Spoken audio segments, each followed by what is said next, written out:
Hola, bienvenidos a Quiero ser como Letizier, el podcast en el que todas las semanas os contamos esas historias que pasan más desapercibidas dentro del universo fútbol y que merecen mucho la pena. El Mundial de Qatar está siendo un poco como el resto de competiciones oficiales, bastante irregular en cuanto al rendimiento de las teóricas favoritas. Esas que son capaces de golear en el debut y mostrar una imagen más terrenal en los siguientes partidos. Yo, ya lo he dicho en Petit Comité, tengo la pedrada de que va a ser el Mundial de Argentina. Después de los dos primeros partidos no tengo ningún dato que avale dicha pedrada, pero quién sabe si esta Argentina, que no convence a casi nadie, no pueda dar la vuelta a la tortilla y terminar llevándose una copa a la italiana. Esto es, pasando la fase de grupos por los pelos y creciendo hasta proclamarse campeones del mundo. En fin, veremos qué pasa en las próximas semanas. Sin más preámbulos, empezamos. ¿Quieres ser como Letizier?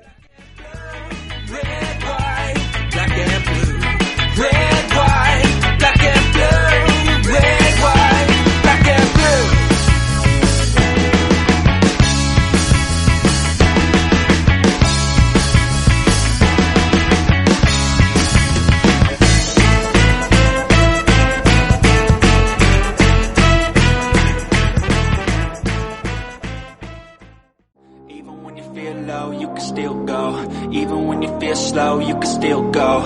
Even when there's no hope, you can still go. I never answer to no, man, I still go. Go, go, go, go, go, go, go, go, go, go, go, go. Esta semana retomo uno de los objetivos de este podcast, que no es otro que intentar acercaros a todos los protagonistas del universo fútbol. Por desgracia para ellos, son el colectivo que más palos recibe por parte de todos, y el mayor halago que suelen recibir es pasar completamente desapercibidos.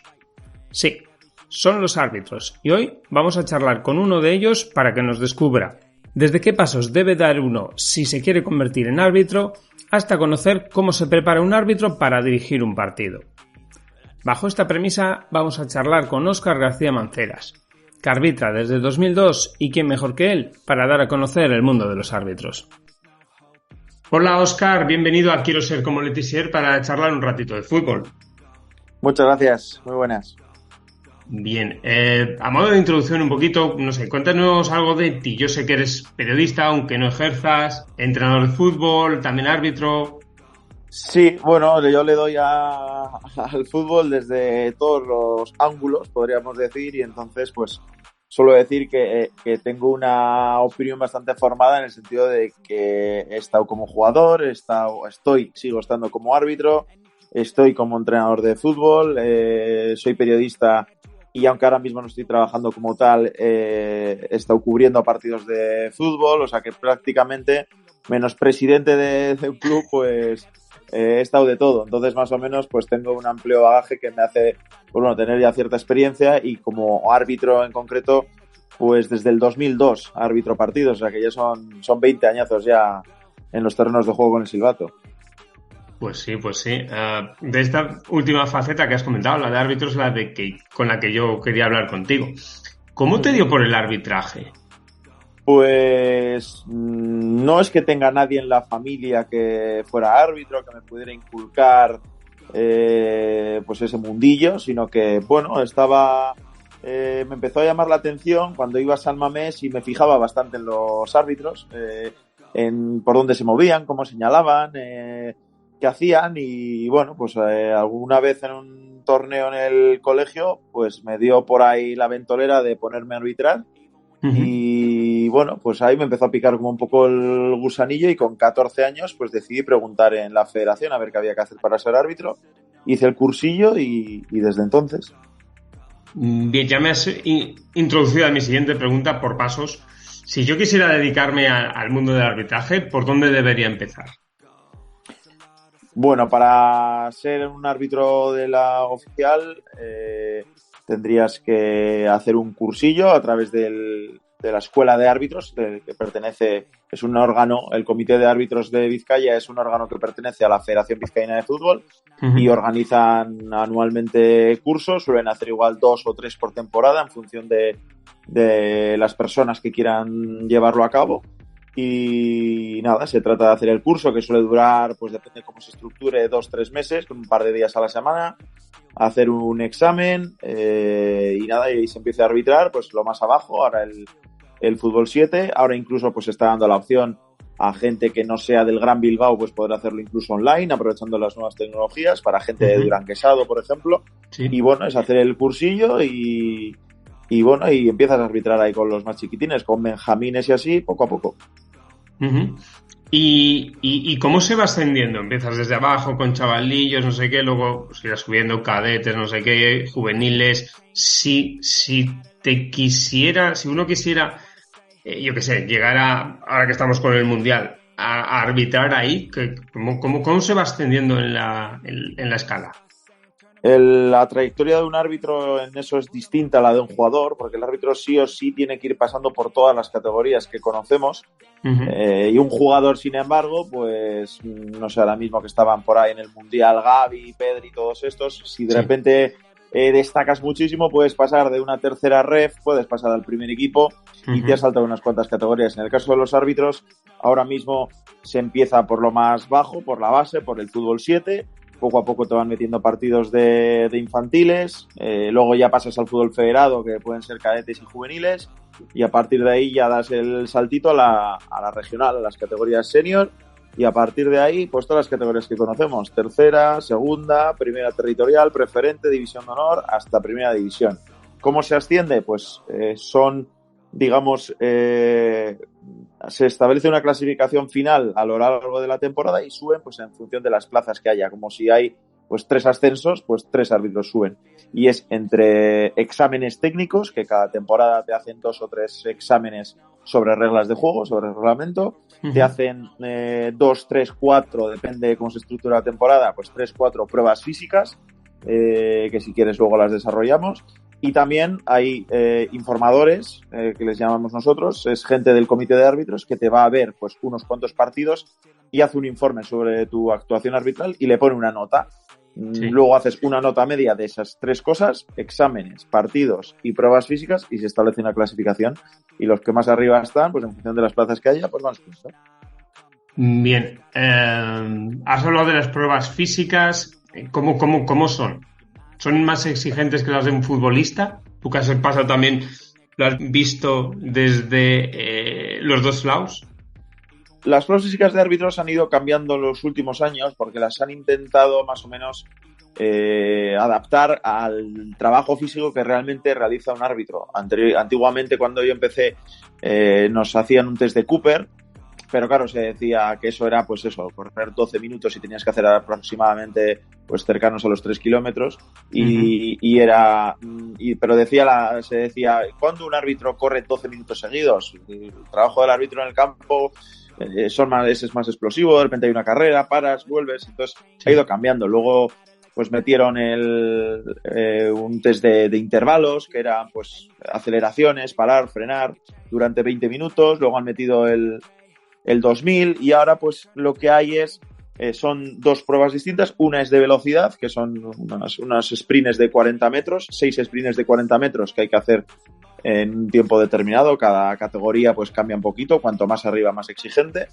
Y luego una prueba que es el test del yo-yo, que por entendernos es como una especie de Kurznavet, más o menos lo de los 20 metros, que vas con los pitidos, que va acelerándose y tienes que más o menos llevarlo. La verdad que de un tiempo a esta parte se ha mejorado mucho en el tema físico de los árbitros. Antes no se tenía tanto en cuenta, se puede ver en primera división. Los árbitros que había antiguamente, como Andújar Oliver, Ramos Marcos y toda esta gente que eran pues árbitros de toda la vida, pues ahora les ves, y los del Cerro Grande, Gil Manzano o Ricardo de Burgos Bengoechea, que es mi compañero, pues ahora son atletas, están muy bien preparados físicamente. Entonces sí, la verdad que ahora los árbitros son deportistas de élite, igual que un futbolista profesional. Ahora que has nombrado varios árbitros con los 2 apellidos, una duda, ¿por qué se les nombra o se os nombra por los 2 apellidos? Porque en época de la dictadura había un árbitro que se apellidaba Franco y surgió un titular periodístico que era Franco la lía. Entonces, pues vale. Claro, esos titulares en aquella época no se podían permitir, entonces se propuso que se les conociera por los dos apellidos. Entonces, pues a partir de ahí, pues se conoce a los árbitros por los dos apellidos para diferenciar claramente de a quién apela el titular. Claro, bien. Había oído alguna teoría un poco más random, pero bueno, esta me convence más, la verdad. Sí. A principios de temporada, en la pretemporada, se suele ver a los árbitros, sobre todo igual los de las primeras divisiones, ¿no? Haciendo como reuniones, como meetings. ¿Eso se hace también en categorías inferiores?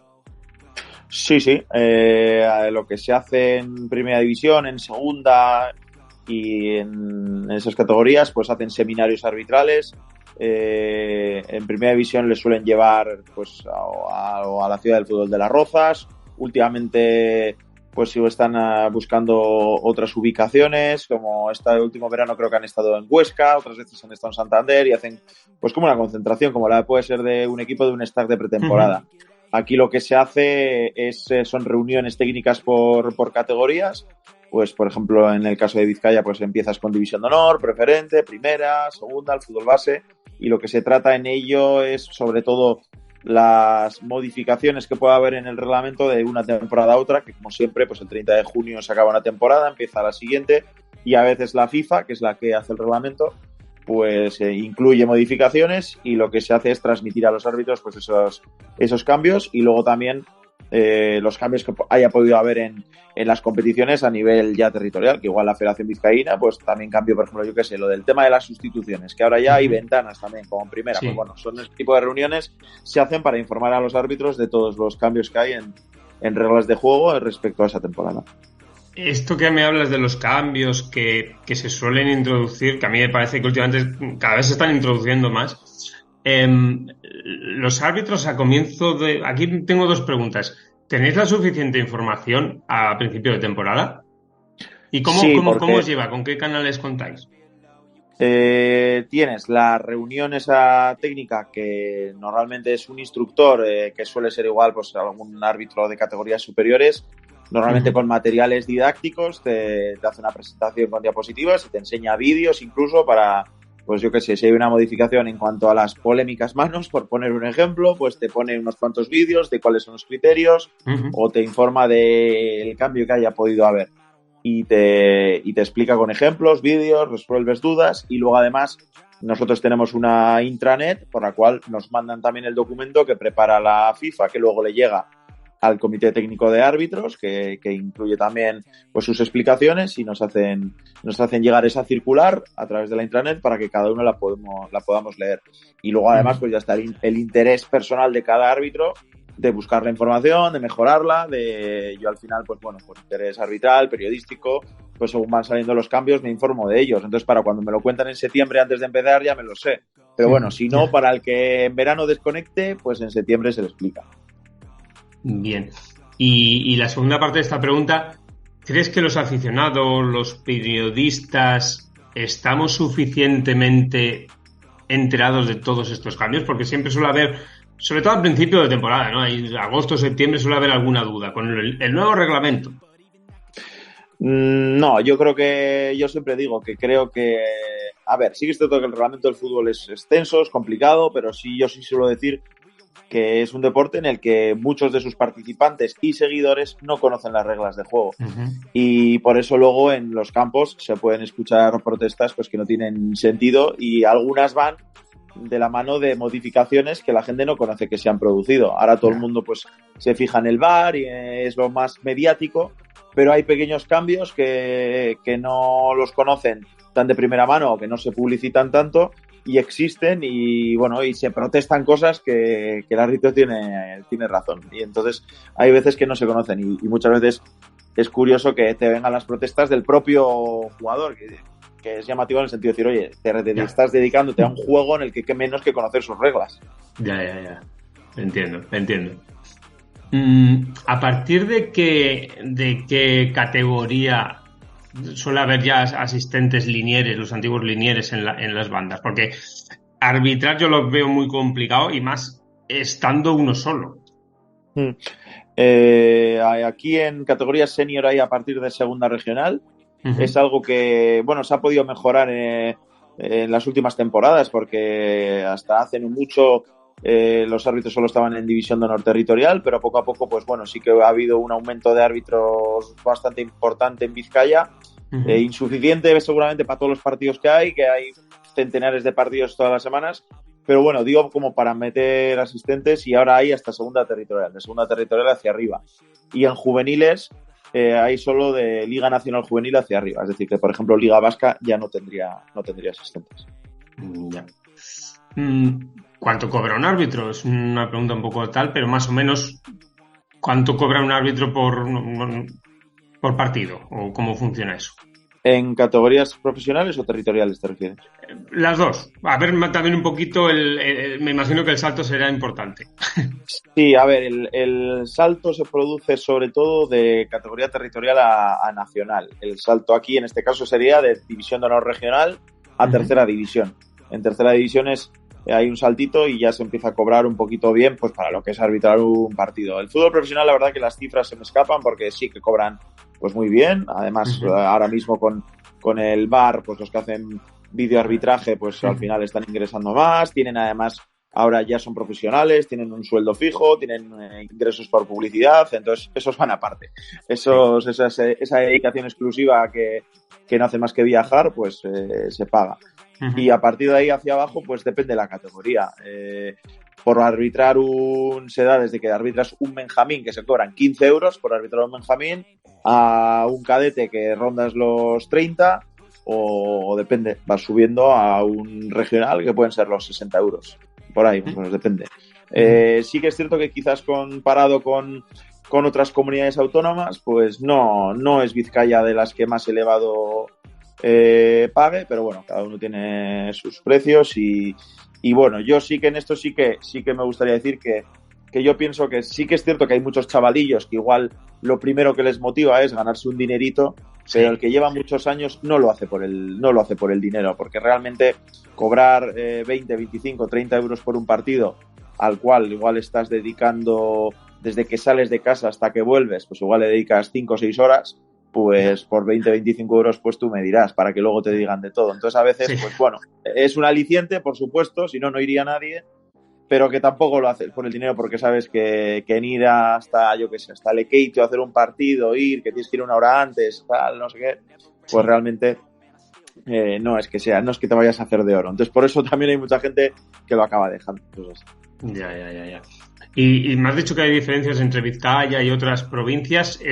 ¿Los precios los marca el comité de árbitros de cada provincia o de cada federación? La federación territorial de cada provincia, pero claro, al final pues las federaciones están un poco sostenidas por los clubes y claro, los clubes tampoco es que quieran pagar cuanto más mejor, no, al final todos tienen ahí su tira y afloja y hay que intentar buscar un equilibrio y bueno, ahora sí que de vez en cuando pues suben un poquito, ahora sí que este año ha habido una mejora respecto al tema del kilometraje, porque al final la gasolina pues todos sabemos cómo está y bueno, pues a veces sí que hay ciertas mejoras, pero bueno, no es de mucho, porque claro, los clubes al final tampoco son bancos y entiendo que los clubes tampoco tienen unas subvenciones del copón ni unas taquillas de la leche y bueno, que cada uno al final pues puede sobrevivir como puede. Hace unos días hemos visto unas imágenes bastante despreciables en un partido de cadetes en Tenerife, vamos, una tangana brutal. Tú, como formador y como árbitro, ¿qué sientes al ver algo así? Bochorno. Al final creo que los verdaderos protagonistas son los chavales y hay que dejarles tranquilos, que disfruten. Yo tengo comprobado que muchas veces el partido, los chavales están tranquilos y a lo suyo y que se calientan muchas veces por lo que les viene de fuera.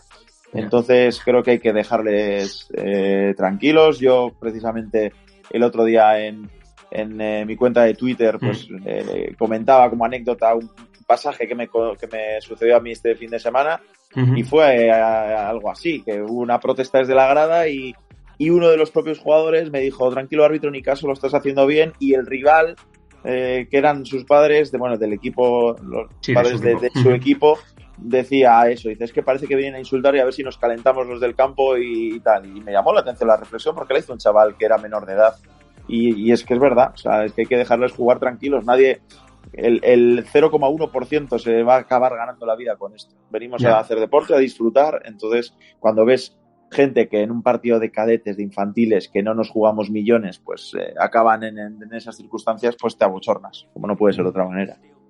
Normal. ¿Tú has vivido alguna situación de llegar casi a pasar miedo en un campo de fútbol?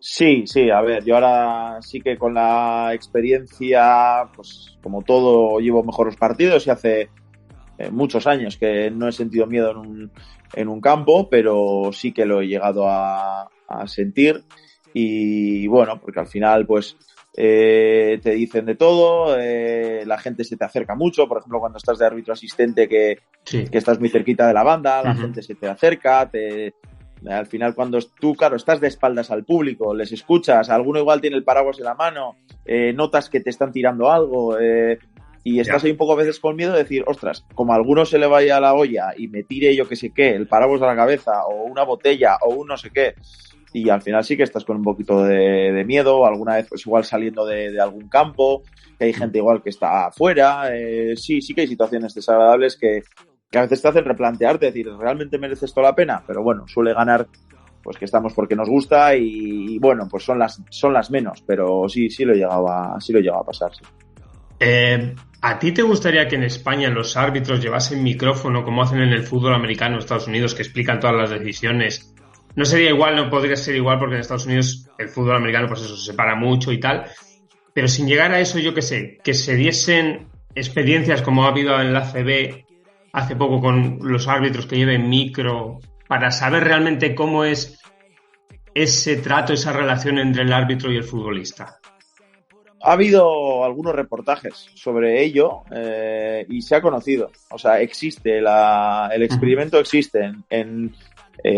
Aquí en España el primero de los primeros en ese sentido fue uno que grabó Canal Plus a Pérez Lasa, un árbitro guipuzcoano, y le grabaron en 2 partidos, un Villarreal-Sevilla y un Barça-Español. Está en YouTube el reportaje, se puede consultar, y se le escucha hablando con sus asistentes, con los jugadores, pues por aquel entonces Samuel Eto'o, el otro, no sé qué, y fue de los primeros, y la verdad que es muy curioso, es muy enriquecedor, pues cómo tratan, cómo hablan, cómo conversan, qué relaciones tienen.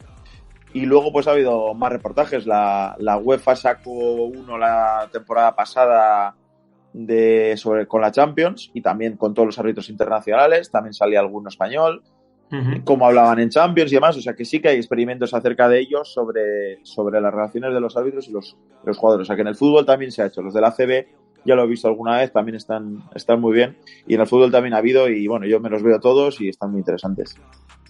Pues habrá que verlo, lo de Pérez Lasa no me la sabía. Creo que se llama El Árbitro o algo así, no es muy difícil, pero bueno, están en YouTube y bueno, pues salen un poco pues las concentraciones estas de las que me hablabas, cómo son.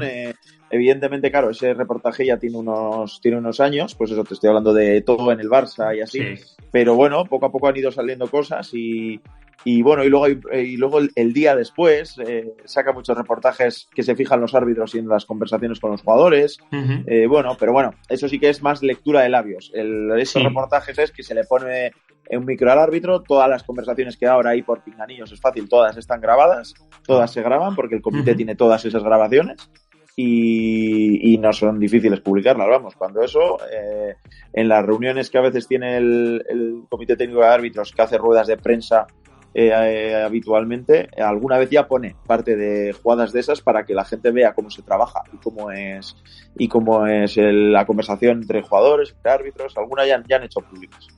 Bien, yo creo que estos reportajes del día después, que son míticos, yo creo, han tenido también un efecto contraproducente, ¿no? Porque ahora vemos también, pues eso, los futbolistas, según que vayan a decir, se tapan la boca y tal, y yo creo que hay por ahí a veces que igual no están diciendo nada malo, ni se están cagando en la tía de nadie, pero...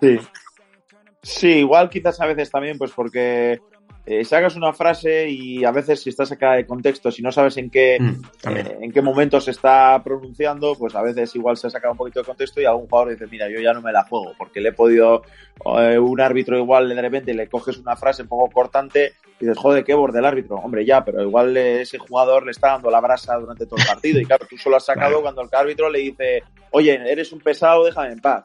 Y entonces, pues bueno, a veces... Por eso yo creo que los jugadores dicen, mira, antes de que me saquen cualquier frase de contexto, yo que sé qué. Sin embargo, mira, por ejemplo, Antonio Mateulao, que es el árbitro español mundialista, él dice que no pone la mano nunca adelante porque no tiene nada que esconder y mira que le sacan cosas a él. Sí. Dice, yo no tengo nada que esconder, no estoy diciendo nada malo en mi opinión y no tengo que ponerme la mano en la boca. Pues mira, él hace así y así que le sacan a todas horas. Sí, también es verdad. ¿Tú como árbitro tienes algún ídolo o has tenido? Sí, a ver, tanto como ídolos, no sé si llamarlo, pero sí referentes. También. Yo me fijé mucho porque coincidió con mi crecimiento arbitral también en Alberto Undiano Mayenco, en el Navarro, porque llegó muy pronto a Primera División y me gustaba mucho su estilo. Siempre los árbitros vizcaínos o vascos, pues para mí son referentes, porque al final son los ejemplos más cercanos que tienes, con los que incluso he compartido partidos. Yo he arbitrado con De Burgos Bengochea, he arbitrado con Vicandi Garrido, con Delgado Ferreiro, con Iturralde González. Entonces, al final, quieras o no, pues gente que conoces les vas a seguir muchísimo más que a otros. Y luego, evidentemente, pues igual que un jugador, un mediocentro, seguro que él se fija en los mediocentros de la liga, pues yo lo mismo con los árbitros. Bien. Esta temporada en la Serie A, por primera vez, una mujer ha arbitrado un partido de máxima categoría allí, en la Serie A, en el calcio. ¿En España crees que pasará? Ha pasado ya en Italia, ha pasado en Alemania y creo que también en Francia. En España el tema es que se está intentando que también ocurra. Se está potenciando muchísimo el arbitraje femenino, pero sí que es cierto que quizás empezaban de más abajo. Ahora como árbitro asistente ya hay 2 árbitras en la liga, en Primera División. Una de ellas es internacional, Guadalupe Porras, o sea que ya hay chicas en Primera División. Y como árbitra principal, la que más arriba está es Marta Huerta, que es una árbitra canaria, que está en primera red, es decir, que todavía le quedarían 2 pasitos. Sí. Yo creo que sí se va a hacer realidad, tarde o temprano se va a hacer realidad, porque además desde los comités pues es algo que están potenciando. Entonces, pues bueno, se está cuidando mucho, se está trabajando mucho en el arbitraje femenino y yo creo que también va a llegar. La instalación del VAR, pues al final ha generado pues bastante polémica. Tú, desde dentro del colectivo arbitral, ¿cómo crees que se podría mejorar? Si es que crees que se puede mejorar, que también, a ver, al final, ya te lo he dicho, yo para mí arbitrar es complicadísimo, hay veces que hasta con 10 repeticiones en casa cómodamente no lo ves. ¿Cómo se podría mejorar el VAR? Yo creo que como cuando te regalan un móvil nuevo o un aparato tecnológico nuevo y cómo se mejora su uso, pues trasteando, haciendo, te pones a mirar cosas, entras y a base de hacer mejoras. Pues con el VAR lo mismo. Ha sido el cambio más grande en las reglas de juego en el último medio siglo, porque hasta ahora no había habido algo tan significativo. Y se trata de que los árbitros se vayan poco a poco acostumbrando a ello. Ya lo van haciendo, ya se han familiarizado con ello y ahora pues poco a poco tendrán que pues acortar el tiempo de visionado, tendrán que unificar los criterios para que más o menos todos decidan igual, pero es a base de su uso. Lo que pasa, a veces pensamos, es que tardan mucho en ver una jugada ya, es que no solo es ver igual el último posible penalti, sino que hay que mirar también si en la jugada anterior ha habido un posible fuera de juego, si cuando ha salido el balón el delantero partía bien, y todo eso pues requiere su tiempo. Entonces pues muchas veces andan de media en torno a visionados de 60 segundos, 70, que realmente pues igual no es mucho, pero yo creo que tiempo bien invertido estará si han hecho una decisión más justa. Has hablado al principio, hemos comentado así un poco de que tú te solías pues que te gusta, ¿no? Que ya cuando te vas enterando de los cambios los vas preparando para que cuando empiece la temporada no te pille. ¿Cómo mejora un árbitro? ¿Cómo entrena, se puede decir así? El mejor entrenamiento de un árbitro es el partido, es como vas aprendiendo, cómo te van sucediendo jugadas, cómo vas aprendiendo en cuanto a gestión, porque al final un árbitro no es solo un mero pitafaltas, como suelo decir yo, no es que te sepas el reglamento de pe a pa y lo apliques a rajatabla, sino que tienes que saber gestionar, porque al final tienes que gestionar emociones, situaciones de partido, contextos de juego, y todo eso se aprende haciendo partidos. Luego, más allá de eso, pues viene muy bien cuando alguna vez pues te graben tu partido, que evidentemente cuanto más abajo estás, pues más difícil porque no hay cámaras, pero si te graban y te puedes ver es importante. Igual que un jugador visiona sus partidos, pues el árbitro sí lo puede hacer también. Y luego, pues evidentemente, pues estudiando reglas, entrenando duro para que la jugada te pille más cerca, para que si en el minuto 90 hay una contra, pues te pille bien puesto, bien situado para poder ver la jugada. Entonces, el árbitro puede mejorar en todas esas facetas. Y otra cosa que me parece importante es viendo partidos también. O sea, viendo a compañeros, aprendes. Cuando vas de árbitro asistente con árbitros, aprendes. Ves otras formas de llevar partidos y también se aprende así, viendo. Uh-huh. Esta última reflexión me sirve para ya lanzarte la última pregunta. ¿Un árbitro puede ver un partido sin ojos de árbitro, como un mero espectador, un mero aficionado? ¿O es igual que los entrenadores y algunos futbolistas que se fijan en su cabeza, está pensando, mira, este está haciendo el otro, mira, un 4-4-2, un no sé qué? Yo te puedo hablar en primera persona y yo siempre lo veo con los ojos del árbitro, como se suele decir, de formación profesional. Yo siempre que veo un partido no puedo dejar de fijarme. Yo, al ser entrenador de fútbol base, pues veo muchísimos partidos de fútbol base y siempre me fijo en el árbitro. Y de hecho, pues si puedo luego hablar con él y echarle una mano, aconsejarle a un chaval que igual que empieza o lo que sea, pues lo hago. Y si veo un partido de primera división, pues inevitablemente me fijo en el árbitro, porque como te decía en la pregunta anterior, es una forma de seguir aprendiendo y de seguir evolucionando. Entonces, pues al final, si ves un partido de primera división y ahí se supone que están los mejores, pues fijándote en ellos también es como se mejora, claro. Pues Óscar García Manceras, para mí ha sido un enorme placer tenerte aquí, charlar sobre un mundo a veces un poquito opaco y totalmente siendo un poco el patito feo del mundo del fútbol, y solo me queda darte las gracias. Nada, pues muy agradecido también por la oportunidad de poder expresarnos también los árbitros, porque al final nosotros somos una parte más del juego y hay una cosa muy clara, que es que nosotros cuando vamos a un campo de fútbol, como cualquier jugador, lo único que queremos hacer es acertar, hacerlo bien. O sea, no llevamos ninguna mala intención, porque entonces seríamos tontos si vamos a fallar, y lo único que queremos hacer es hacerlo bien y mejorar, y somos parte del fútbol y nos gusta estar también dentro de un partido de fútbol. Así que muchas gracias también por la oportunidad de hablar de arbitraje.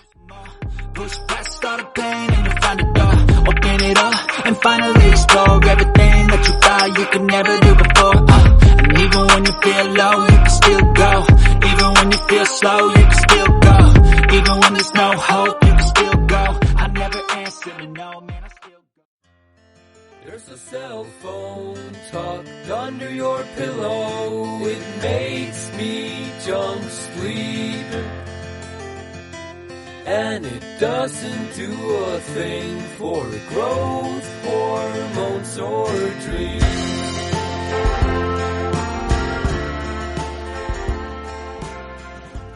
Con el Weapons de Dark Rocks despedimos un capítulo dedicado a conocer más en profundidad a uno de los perfiles peor vistos dentro del universo fútbol. Ojalá que a partir de ahora todos veamos a este colectivo un poquito mejor. Espero vuestros comentarios y sugerencias en iVoox, en mi Twitter, g_arteche, en Instagram o en la página de Facebook de Quiero Ser Como Letizier. Como ya sabéis, todo el contenido de este podcast y alguna cosita más lo tenéis en quiero ser como letizier.blogspot.com. Si queréis apoyar el podcast, lo tenéis bien fácil. Darle al botón que encontraréis en ebooks e incluso en el blog. Y listo. Desde solo 1,49 € al mes pasarás a convertir en mecenas de Quiero Ser Como Letizier. Como no podía ser de otra forma, decimos adiós escuchando una frase del célebre Pierluigi Collina, uno de los árbitros más reconocidos y reconocibles de la historia del fútbol. El fútbol no es un juego perfecto. No comprendo por qué se quiere que el árbitro lo sea. Hasta la semana que viene.